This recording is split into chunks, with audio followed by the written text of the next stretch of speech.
नमस्कार दोस्तों, आज हम शुरू करने जा रहे हैं चैप्टर 3 द लिटिल गर्ल, जो कि कैथरीन मैन्सफील्ड द्वारा लिखा गया। तो आज हम इसको शॉर्ट में कवर करेंगे जल्दी से एग्जाम पॉइंट ऑफ व्यू की वजह से। तो इसमें एक लड़की है जिसका नाम, छोटी लड़की जिसका नाम है केजिया। तो वो उसके पापा से वो अपनी डरती थी और कहीं ना कहीं अफ्रेड होती थी, तो इसलिए उसको फियर था अपने पापा से। अब आगे हम देख जानेंगे क्यों था। तो जब उसके पापा सुबह ड्यूटी जाते तो उसके रूम में आते, उसको प्यार से दे के चले जाते। तो वो तभी उठती जब पापा की आवाज़ सुनी थी कि हाँ जूते मांग रहे हैं और बैग मांग रहे हैं ऑफिस जाने के लिए, तब वो उठ जाती। जब दोपहर इवनिंग का समय होता तब वो सीढ़ियों पे देखती कि ड्राइंग रूम से आवाज़ आ रही है। पापा कहते हैं टी लाओ, पेपर लाओ, तो उसकी मम्मी जाती जल्दी से टी दे देती और पेपर आया तो पेपर दे देती। फिर उसके पापा बोलते हैं स्लीपर्स लाओ, मेरी चप्पल लाओ, तो उसकी मम्मी कजिया को आवाज़ आती है बेटा पापा के जूते उतारो आके। तो वो जाती है, तो धीरे धीरे डरती डरती जाती दरवाजे खोलते हुए।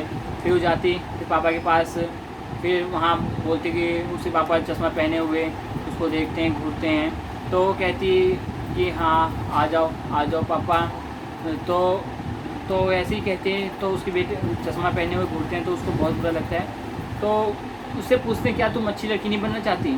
तो वो कहती है आई डोंट नो, क्योंकि वो वर्ड को कहीं ना कहीं खींचना चाहती थी। तो उसके पापा बोलते हैं तुम्हारे साथ क्या बीमारी है, क्या तुम्हें डॉक्टर के पास ले जाना पड़ेगा?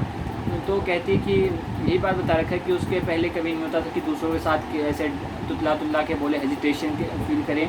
और उसके पापा के साथ ही होता था क्योंकि वो वर्ड को लंबा खींचती थी। तो यही सब बातें बता रखा है। तो संडे की इवनिंग उसकी ग्रैंड मदर उसे बोलती जाओ पापा से बात कर लो।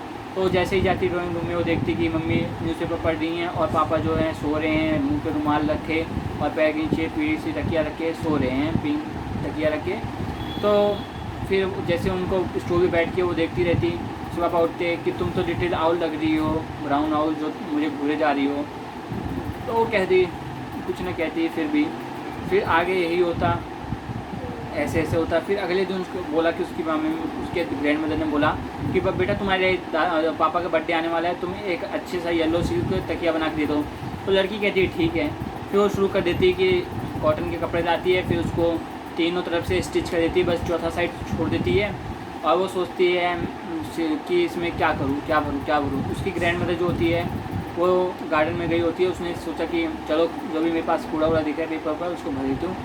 तो जाके देखती है अपने हर जगह ढूंढती, कुछ नहीं मिलता उसको। तो पापा के रूम में जाती है, वहाँ उसको टेबल पे कई सारे पेपर्स दिख रहे होते हैं अच्छे से।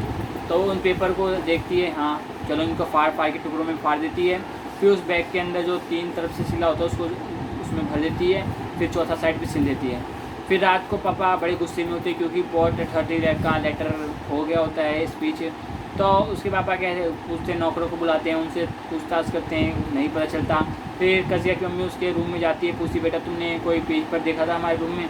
तो जैसे कहती हाँ मैंने देखा था, मैंने उसको फाड़ दिया। तो उसको मम्मी उसको घसीट ले जाती है उसके पापा के सामने और कहती है, उसके सामने ला के खड़ी कर देती है। तो कजिया से कहा कि उसके पापा कहते हैं क्या तुमने किया? तो हिचकिचारा कहती है नो ऐसे कहती है। फिर वो कहते हैं उसके पापा जाओ इसको रूम में लेकर, उसको मैं भी बताता हूँ। तो उसकी मम्मी उसको रूम में ले जाती है। फिर वहाँ इवनिंग का समय हो जाता तो इवनिंग की लाइट देख के वो बड़ी सैड हुई होती है क्योंकि उसकी किसी ने एक बात नहीं सुनी, वो क्या एक्सप्लेन करना चाहती थी। फिर उसके पापा आते हैं स्केल लेके, फिर कहते हैं अपना हाथ आगे लाओ।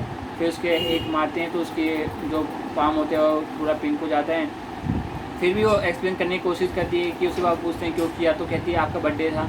तो उसकी कोई नहीं सुनता, तो इसलिए वो उस समय रोने लगती है। तो ग्रैंड मदर आती कुछ देर बाद, उसको शॉल में लपेटती है, अपने ऊपर सुला लेती हैं। फिर वो कहती है बेटा पापा आज बड़े गुस्से में हैं तो हम कल बात करेंगे।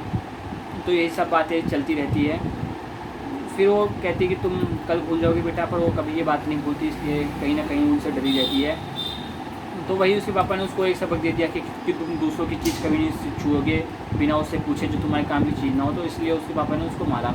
तो मैकडोनल्ड के घर पे देखती है क्योंकि उसके पेंस जो होता है उसमें एक छेद होता है। तो वहीं से देखती है कि उसकी बेटी जो माओ होता है उसने गर्दन पर लटा के, उसकी 2 लड़कियाँ उसके कोट के जेब पकड़ के लटक रही होती हैं। उसका लड़का जो होता है वो उसी तरफ पानी पाइप करते हैं, फिर भी उसका पापा कुछ नहीं करता उनके साथ, फिर भी हंसी मजाक में खेलता रहता है।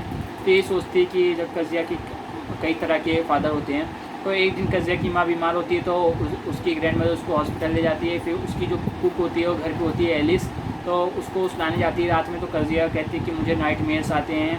तो कहती है कि पहले मैं ग्रैंड मदर को बुला लेती थी पर अब मैं किसको बुलाऊँगी? तो उसका जो कुक होती है वो एलिस, वो उसकी जुराब उतार के कहती है बेटा तुम अपने पापा को बुला लेना। फिर वो चली जाती है। फिर रात में उसको नाइट मेयर आता है। फिर वो उसको एक बुटचर होता है, उसके पास नाइफ़ होती है और बुरी सी स्माइल हंसता है, तो उसको यही सपने में आता है। तो पुराना तो पूछती बोलती ग्रैंड मदर कहाँ है, ग्रैंड मदर कहाँ। उसके पापा आते हैं, देखते हैं कैंडल उसके बगल में खड़े होते, कैंडल लेके कहते क्या हुआ। वो कहती ग्रैंड मदर चाहिए मुझे, और नाइट में आता है, बुरे सपने आते हैं रात में। तो यही सब बात होती है। उसके पापा वो बुझाते हैं कैंडल, उसको अपने साथ ले जाते हैं बड़े से बेडरूम में जहाँ पे सोते हैं वो, तो वहीं पर उसको कवर करके सुला देते हैं। फिर वो सोचती है कि कितनी देर में कि पापा कितने बिजी होते हैं, मैंने उनकी अच्छी ब्यूटीफुल राइटिंग ख़राब कर दी। तो यही बताया कि पापा इतने टायर्ड होते हैं, इससे जल्दी सो गए, उनसे उससे पहले सो गए। तो फिर से वो थोड़ी सी जैसे सांस छोड़ती है, तो उसके पापा जग जाते हैं, बोलते क्या हो। कहती है अनदर नाइटमेयर। तो कहती है कि अपना सर मेरे हेड के ऊपर रख दो, मेरे तुम देखो। तो कहती है कि ये पंप कर रहा है, ऐसे ऐसे बातें वो कहती है।